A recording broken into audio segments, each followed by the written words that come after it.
cette vidéo, nous allons continuer l'exploration des foramen de la base du crâne en nous attardant sur les principaux foramen que l'on peut trouver donc, dans cette région et leur contenu. Donc on va procéder d'avant en arrière en commençant dans cette vidéo par les foramen de la lame horizontale de l'ethmoïde située ici.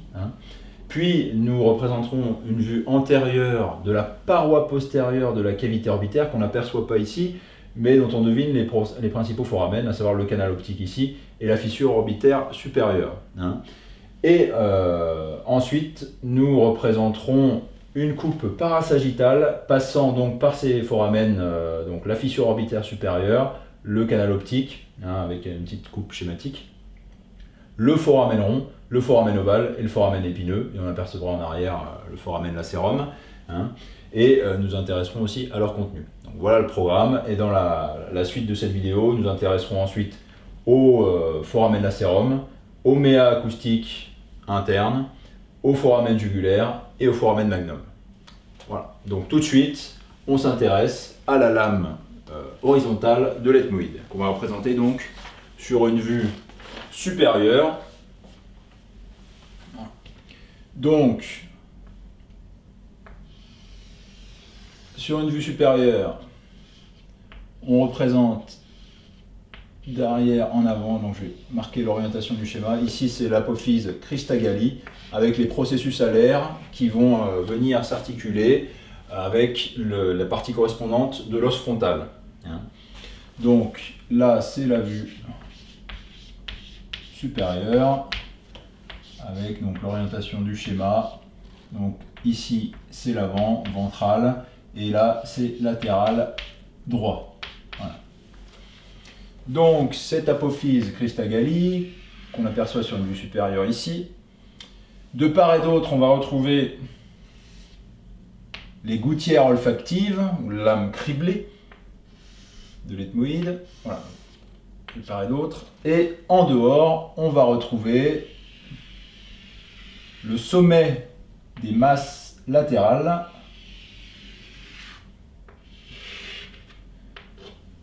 de l'ethmoïde, donc qui contient les cellules ethmoïdales du système des sinus paranasaux.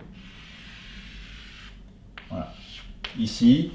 Et donc, justement, on va apercevoir ces cellules qu'on va ici diviser en 3 parties, car entre chacune de ces parties, on retrouvera des canaux, anciennement donc les canaux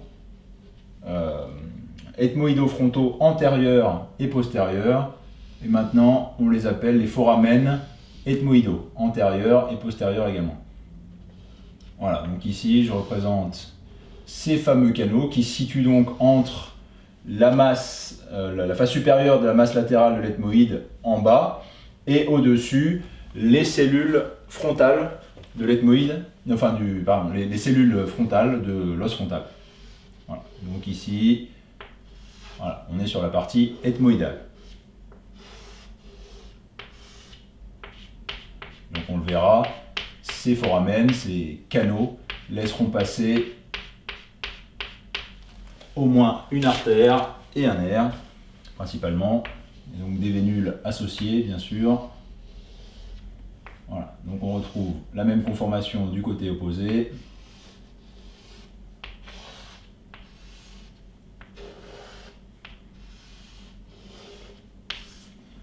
Voilà. Donc on représente les cellules ethmoïdales de manière très schématique. Voilà. Et la fameuse gouttière, enfin, le fameux canal.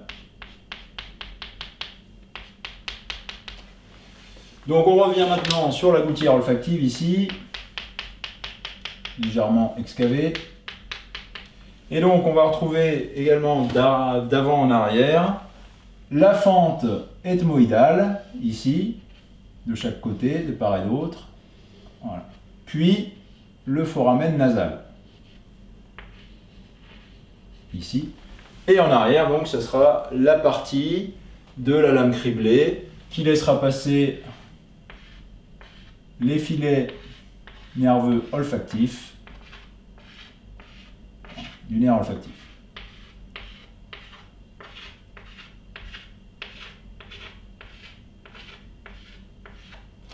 Voilà.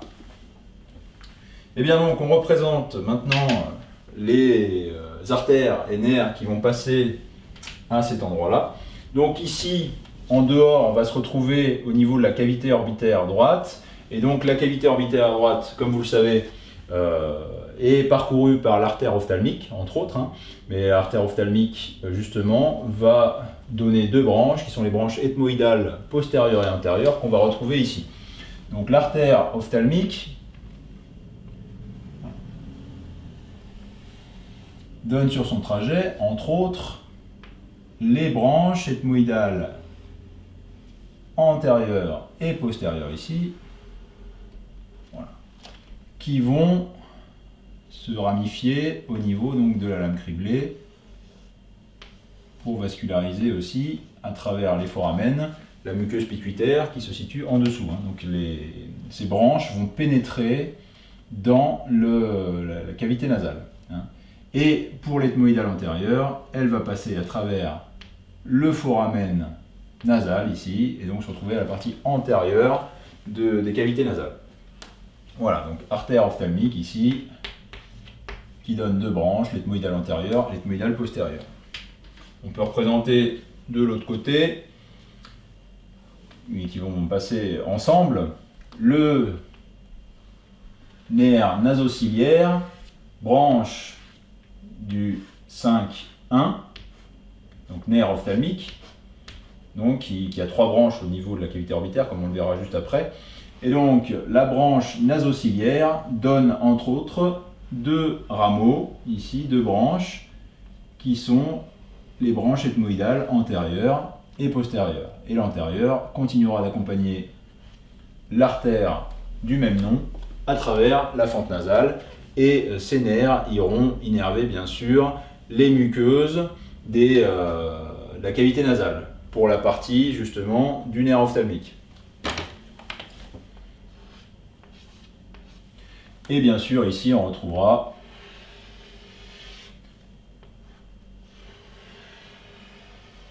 le nerf olfactif, son bulbe ici.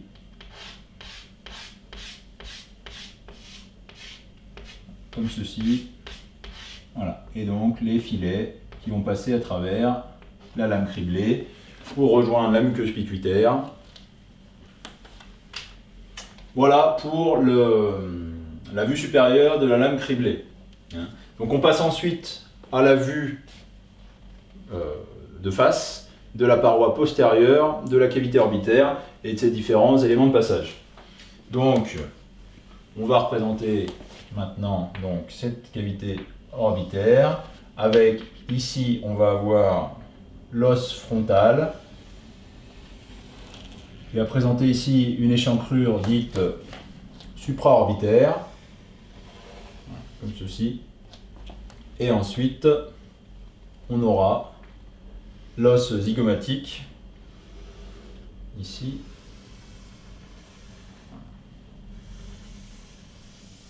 comme ceci.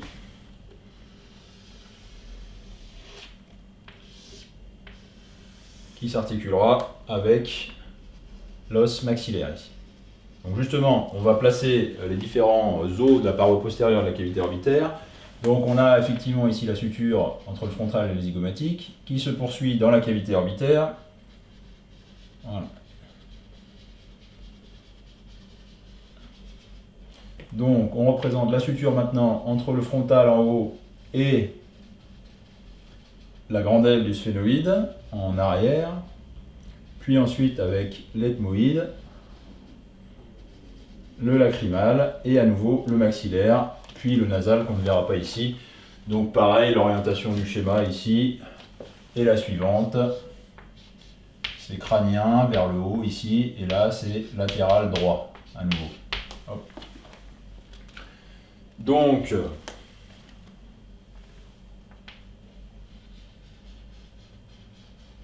on représente maintenant la grande aile du sphénoïde qui va présenter les trois foramens les plus importants de la région.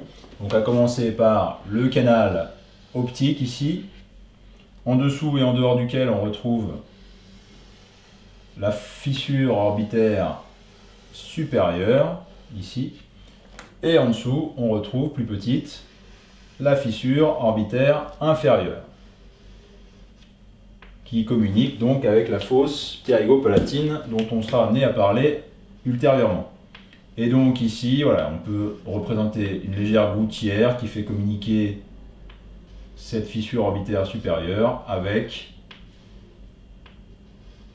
le foramen infraorbitaire. Donc c'est un canal, voilà, qui va laisser passer le nerf infraorbitaire, branche du 5-2. Voilà. Et pareil, de la même façon, on aura ici un foramen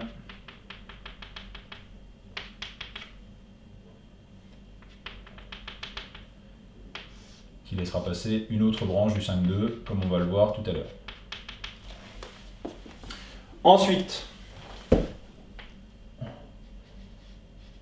ici, on a la paroi latérale des masses latérales de l'ethmoïde. Ici, avec les deux foramen ethmoïdaux, postérieurs et antérieurs. Donc, ce sont ceux-ci, hein, avec justement le frontal qui a été posé dessus. Et ensuite, on a le conduit lacrymonasal ici, avec d'un côté ici l'os lacrymal et en dehors ici l'os maxillaire. Donc on récapitule rapidement. Ici c'est l'os frontal, ici c'est l'os zygomatique, ici c'est l'os maxillaire, ici c'est la grande aile du sphénoïde, ici c'est les masses, la partie latérale de la masse latérale de l'ethmoïde.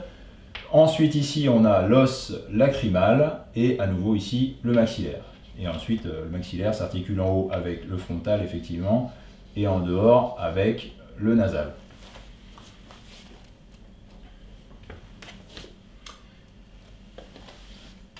Donc on va représenter ensuite les éléments en présence, à commencer par la glande lacrymale.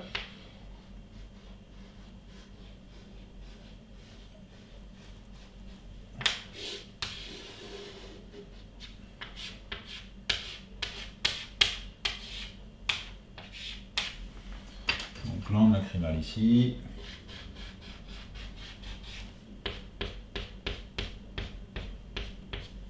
Voilà, comme ceci. Ensuite, on peut représenter également là ce qu'on appelle l'anneau de Zinn. Donc c'est un anneau fibreux qui d'ailleurs divise en deux parties la fissure orbitaire supérieure et donne insertion au muscle de la motricité extrinsèque de l'œil qu'on va placer ici. Voilà. Car effectivement le contenu des foramen de la cavité orbitaire se destinera en partie à ces muscles, donc il est important de les représenter. Voilà, voilà, donc c'est ce qu'on appelle en ancienne nomenclature l'anneau de Zinn. Voilà, donc justement qui donne insertion à des muscles qu'on représente tout de suite. Donc on va avoir là en marron, je vais représenter le muscle droit supérieur, en arrière duquel tout de suite on retrouve le muscle releveur de la paupière. Voilà. On a ensuite en dehors le muscle droit médial, droit interne, comme ceci. Et en dessous, on va retrouver le muscle droit inférieur, bien sûr, en dessous duquel on va retrouver également le muscle oblique inférieur, anciennement l'oblique externe. Voilà. Donc j'ai représenté ces 5 muscles en marron et ils vont avoir la même innervation via le nerf oculomoteur, donc le troisième nerf crânien. Donc maintenant, on va représenter avec d'autres couleurs les muscles restants qui auront des innervations différentes, hein, de manière à bien les distinguer. Donc on en aura deux. On aura le muscle abducens, le muscle droit externe qui sera innervé par le nerf abducens, donc anciennement l'oculomoteur externe, donc le sixième nerf crânien. Et ensuite, je prends à nouveau une nouvelle couleur, on aura le muscle oblique supérieur, voilà, qui va coulisser au niveau d'une trochlée, ici, qu'on va représenter.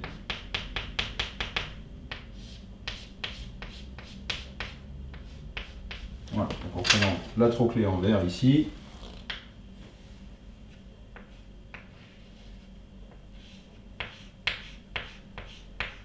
Et donc ce muscle, lui, sera innervé par le nerf trochléaire, anciennement le nerf pathétique, donc le quatrième nerf crânien.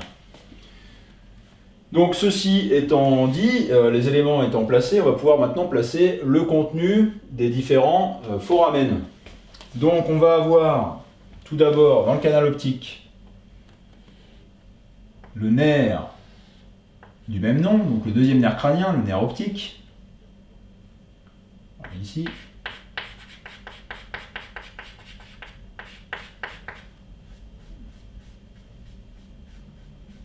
Voilà, ici, donc le plus volumineux des nerfs de la région, en dessous duquel on va retrouver l'artère ophtalmique, branche de l'artère carotide interne. Voilà. Et cette artère ophtalmique, voilà, va avoir un trajet d'abord inférieur à l'artère, puis va revenir en cravatant le nerf à la partie supérieure. Hein. Je le représente juste pour montrer qu'effectivement c'est à cet endroit-là qu'on aura les branches qui effectivement donneront naissance aux artères ethmoïdales qu'on a représentées ici, antérieures et postérieures, qui passeront donc dans les foramen ethmoïdaux du même nom. Voilà pour le contenu du canal optique, voilà, qu'on avait représenté ici déjà. Ensuite, on va avoir la fissure orbitaire supérieure qui va donner de nombreux éléments. Donc, on va commencer par la délimiter en deux compartiments, un compartiment effectivement interne et un compartiment externe. Dans le compartiment interne, on aura le sixième nerf crânien, donc le nerf abducens, anciennement oculomoteur externe. Voilà, pour justement le muscle qui permet l'abduction de l'œil correspondant, voilà, en agissant sur ce muscle droit externe. Donc ça c'est le 6. On aura ensuite la branche inférieure du 3 qui donnera donc une branche elle-même pour le muscle oblique inférieur et une branche pour le droit inférieur et une branche pour le droit médial, ici. Donc ici, c'est le 3, branche inférieure. Et donc on aura une branche supérieure qui donnera donc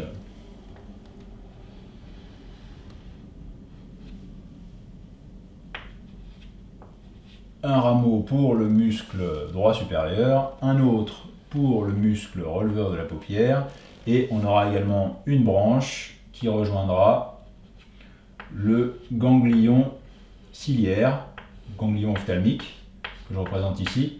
Voilà, donc une branche du 3. On aura également une branche du 5-1, et dans les branches afférentes de ce ganglion, une branche du 5-1, une branche donc du 3, et aussi un filet nerveux orthosympathique provenant du plexus péricarotidien. Du plexus orthosympathique péricarotidien. Et ensuite, ce ganglion donnera les nerfs ciliaires courts qui iront innerver les différentes parties de l'œil. On reverra ça quand on traitera la question de la vascularisation de l'œil. Donc, ganglion ciliaire. Voilà pour le contenu du compartiment interne de cette fissure orbitaire supérieure. À noter également qu'on a ici la présence de la veine ophtalmique supérieure, ici. Voilà, qu'on représente ici, veine ophtalmique supérieure.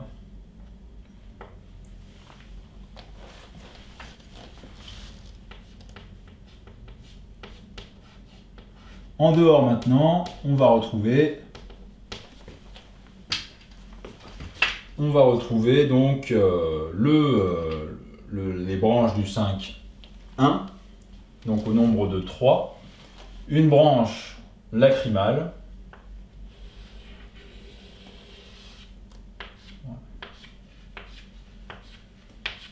donc c'est le 5,1 maintenant, et ensuite une branche frontale qui passera par l'échancrure supraorbitaire et donnera un nerf frontal latéral, un nerf frontal externe, et également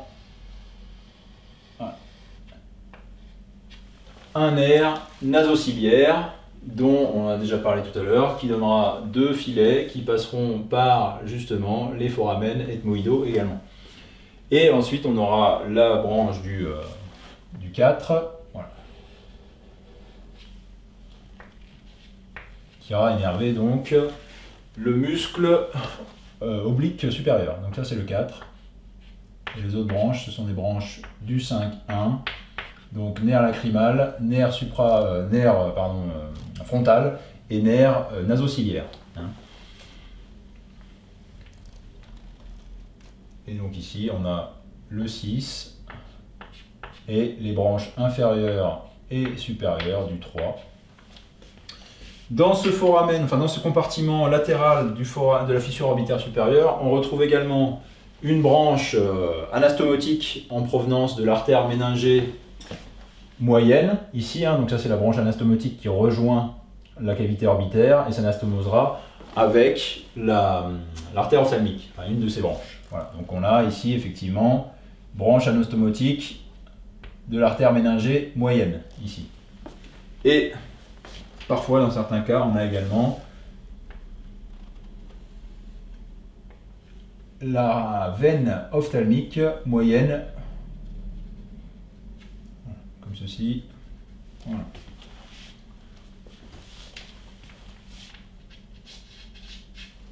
Voilà.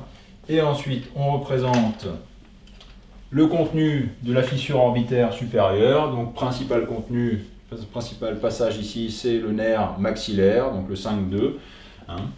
Donc, qui est passé par le foramen rond, s'est retrouvé dans la fosse ptérygopalatine dont on reparlera, et passe ensuite dans cette fissure orbitaire inférieure, et se retrouve ensuite dans le canal infraorbitaire, ici, avant d'émerger ici, donc dans le foramen infraorbitaire, au niveau de l'os maxillaire. Donc pour l'innervation sensitive des téguments de la face dans ce territoire. Donc, avant justement de devenir infraorbitaire, elle donne une branche zygomatique qui pénétrera donc dans le canal qu'on a représenté tout à l'heure et donc donnera donc à nouveau 2 branches, une branche zygomatico-faciale ici, donc ZF on va mettre, et ensuite une zygomatico-temporale, ZT, ici. Et donc ce nerf maxillaire sera accompagné par une branche de l'artère maxillaire, comme l'artère méningée moyenne est aussi une branche de l'artère maxillaire, eh bien on aura une nouvelle branche de l'artère maxillaire qui accompagnera donc ces nerfs, et donc principalement le nerf infraorbitaire, donc ce sera l'artère infraorbitaire également. Voilà. Et parfois, on a aussi la présence d'une veine ophtalmique, soit directement l'inférieure, soit c'est un rameau anastomotique avec les veines émissaires, dont on reparlera tout de suite après. Voilà. Et qui, elle, drainera le sang veineux, mais le dirigera plus vers le plexus ptérygoïdien. Hein.